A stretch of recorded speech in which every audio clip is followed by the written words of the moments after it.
Okay, to start this build out, I'm using a template that I found from the Prop Master Robert Walker's channel. I've used a couple of his things in the past. I have a Bo-Katan helmet in my basement that's still in pieces that I still have not started to work on. But this is something a little different. It's a cool helmet from the Rebels series that I really enjoy. So this is Sabine Wren's helmet, and I thought it'd be fun to make just because of the cool paint job and everything that's on it. She kind of has her own style and artistic flair, which is kind of cool. So starting off here, just heat gun, heat forming the dome pieces here, just kind of giving them a curve beforehand so that they're pre-curved when you glue them together, so they have less tension and they don't want to pull apart from each other. So I glue the two pieces together, and then I have two halves, and then I glue those two halves together. I find that to be the easiest way to put together a dome piece when you're working with foam.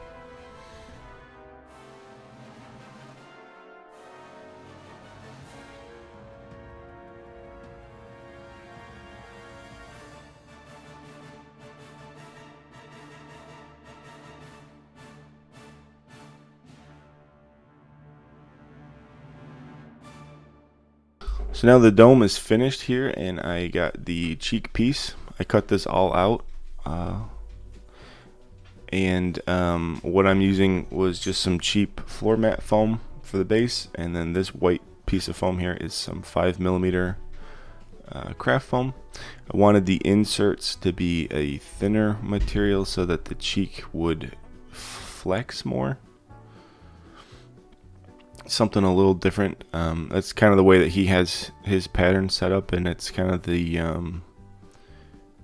different than any other Mando cheek that I've done in the past, and it did work. It does work pretty good. I think I cut a 45-degree cut on that that white piece right there that's going on like against the cheekbone.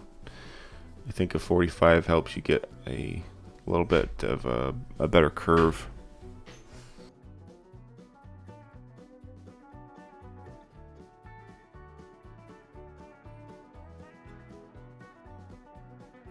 So I glue it into the cheekbone piece first, and then I just slowly go around and I glue this other piece.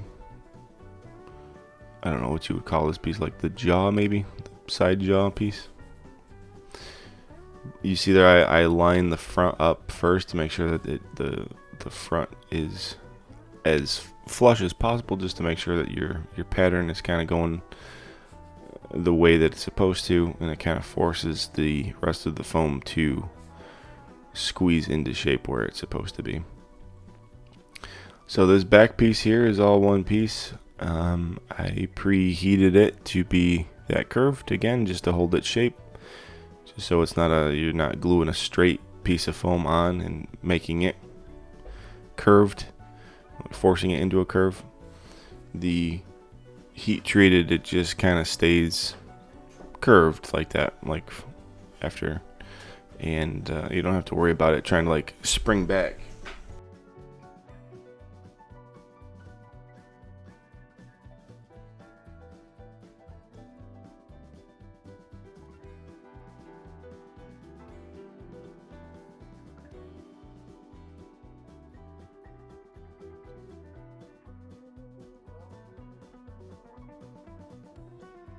So now that the base is done, now I can go around and glue the dome to the top.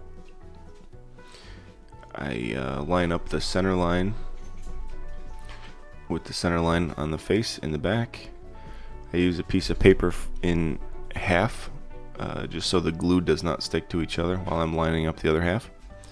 I've seen Odin from Odin Makes do this a lot, and it really helps you get stuff in place. It always will like fall or just barely touch when you're trying to line stuff up, and then it's it just sticks, and it sometimes it rips, and it's a nightmare. So just that little bit of like paper, construction paper or printer paper underneath just gives you a barrier and allows you a little bit more working time and a little less frustration.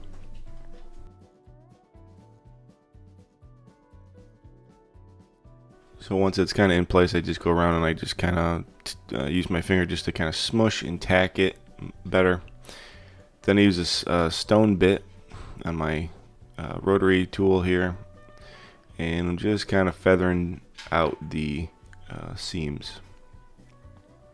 Just making sure there's no high spots on one side or the other. Just really trying to flatten that out. So this is the earpiece here. This is 5mm foam. I believe I cut this out of one piece. If not, you can cut it out middle. Actually, no, I can see the seam. So I cut two pieces out and glued the middle together to make the full piece. And just wrap that around. I put that piece on there first with no glue, and I drew onto the helmet where the lines are supposed to be, so that when I glue it on there, I know where to put the glue on the helmet, so I don't get like extra glue all over the helmet. And also it helps me when I glue it on to kind of have a guide to follow, so I know that it's not being misshaped or out of skew when I'm gluing it on the helmet. Next thing I do here is I cut the back vent out. This is a piece of 5mm foam that I cut the actual vent slices in, and then I curve that.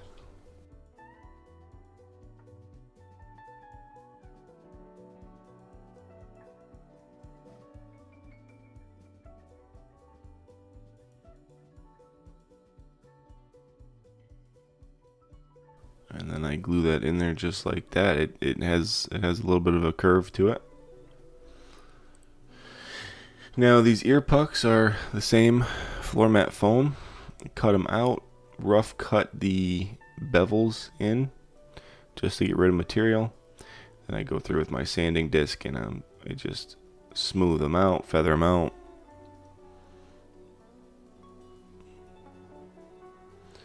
And then those will get glued on the side ears right there. These are kind of like this piece here is the side for the rangefinder. So that little like claw piece goes on the bottom, and that little round piece goes on top. That is what will hold the rangefinder in. You can put magnets underneath there so the rangefinder can move up and down. All of my stuff really, it's just like a display, so I really don't get like too crazy with that stuff. If I were to make a helmet that had a rangefinder that I was going to be wearing like, as a costume, I would probably put a magnet in it and make it so the rangefinder could come down. But then you just glue those little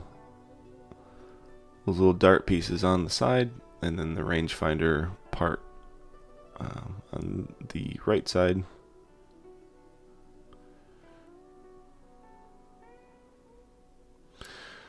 So now for the rangefinder, it's like 3 pieces of floor mat foam and one 5mm piece glued together and cut out into that shape. And there's a couple other pieces here of 5mm squares that I've cut out, and then I cut a 45 into the one side, and I think the back side too, so it sits flush, and that becomes the bottom piece. And there is a top piece too, and I think it's square on one side, and then it's got a 45 on the other side. I think that's a piece of 10mm foam, white craft foam. Just a scrap piece I had laying around.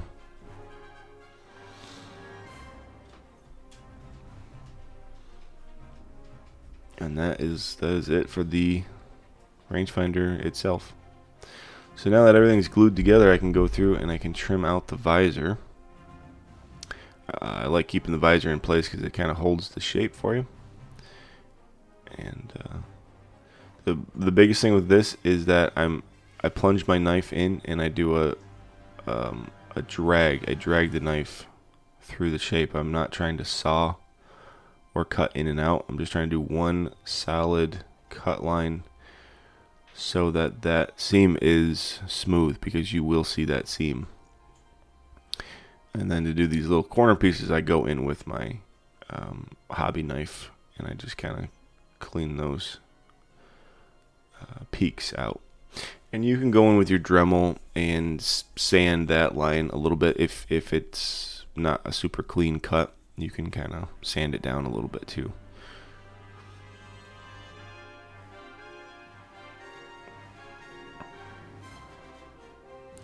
So now for the rangefinder itself, I am using a piece of What the Foam. This is 2mm What the Foam.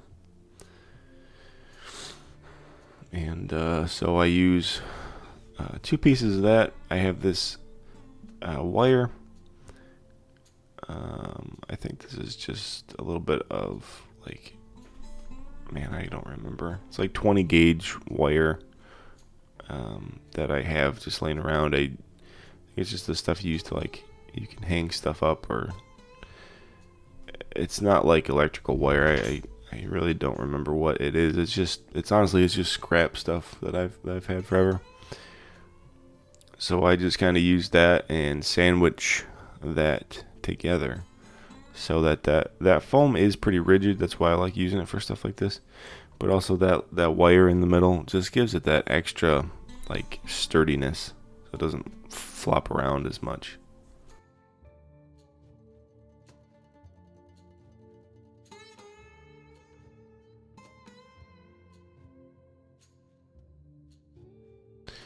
And then I just trim the shape out.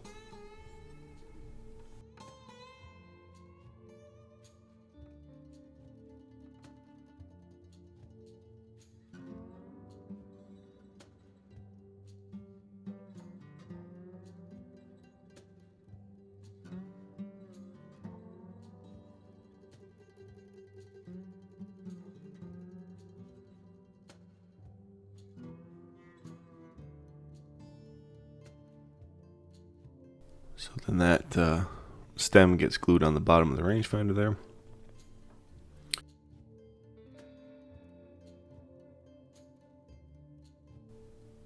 It honestly might make sense to have that wire come out of the top when you sandwich it together, and so that wire can go into the rangefinder piece too and get glued in, and just have like just an extra stable piece, you know.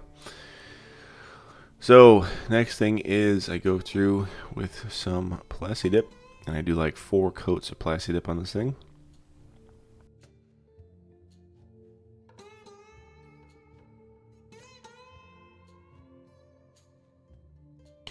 Then I give it a flat white coat of spray paint too, just quickly. Not trying to cover it, you know, it's not supposed to look perfectly painted. And I made this template, and I have this template available for you guys. It really helps when you're painting these lines. It gives you a pretty good idea of where these are supposed to be. So I traced them out and I drew everything on with pencil on top of that flat white. And then I go through with some yellow first. That's why the flat white is a good base coat, because the yellow really paints well over that. I think I only did 2 coats of yellow. If not, you would never be able to get that kind of yellow by having a different base coat underneath. It'll just be too dark. Then I go through with some purple. This purple was a custom mixed color too. I just used some blue and a little bit of red and made this dark purple.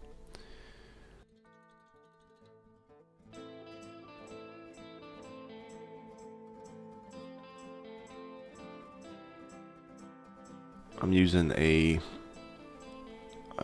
square flat brush here for this, just so I can get the, I like using it for like straight lines and stuff. And I'm looking at pictures too, just to make sure I'm doing it right and verifying that I'm on track. This is like a burgundy red for these like little peaks. I also decided to paint continue the color underneath so that you could see it from the bottom of the visor too, just so that it didn't like stop.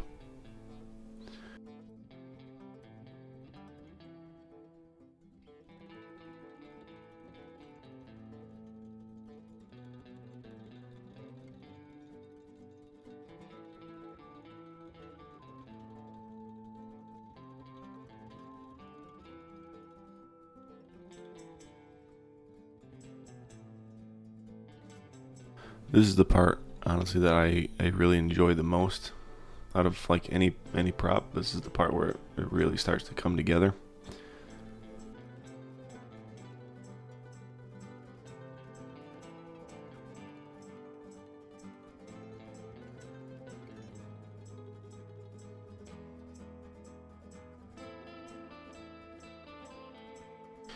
You can see though that I am using like 3 different brushes.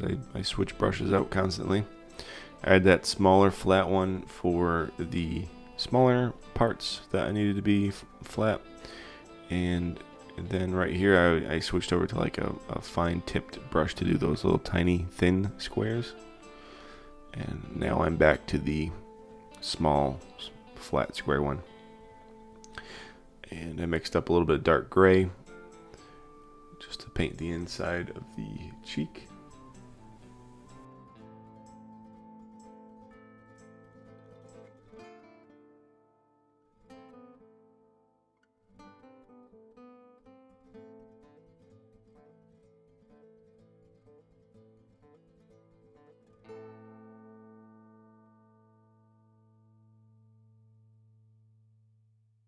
Again, switching over to the smaller brush just so I can get against that earpiece there.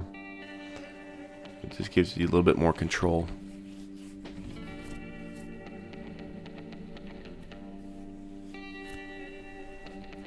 And obviously I'm showing you guys like one side, but I do both sides at the same time. The color, whatever current color that I'm using. So then there's these little circles here, and I just use some straight red right out of the tube.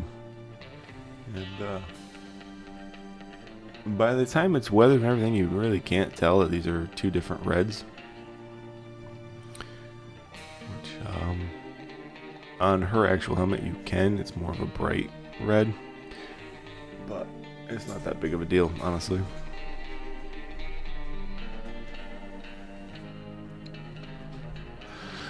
So now you take everything that you just spent hours and hours painting, and you just take some black paint and you just paint over the entire thing. I got that black acrylic paint pretty wet, and I'm just going through and I'm just coating everything at once, and then I'm just wiping majority of all that stuff off.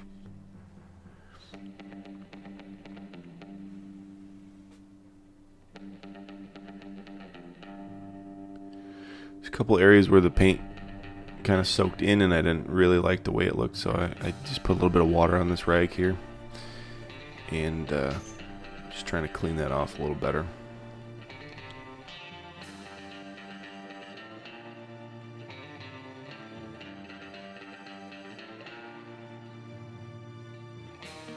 So now for the visor, I think you guys have seen me do this before.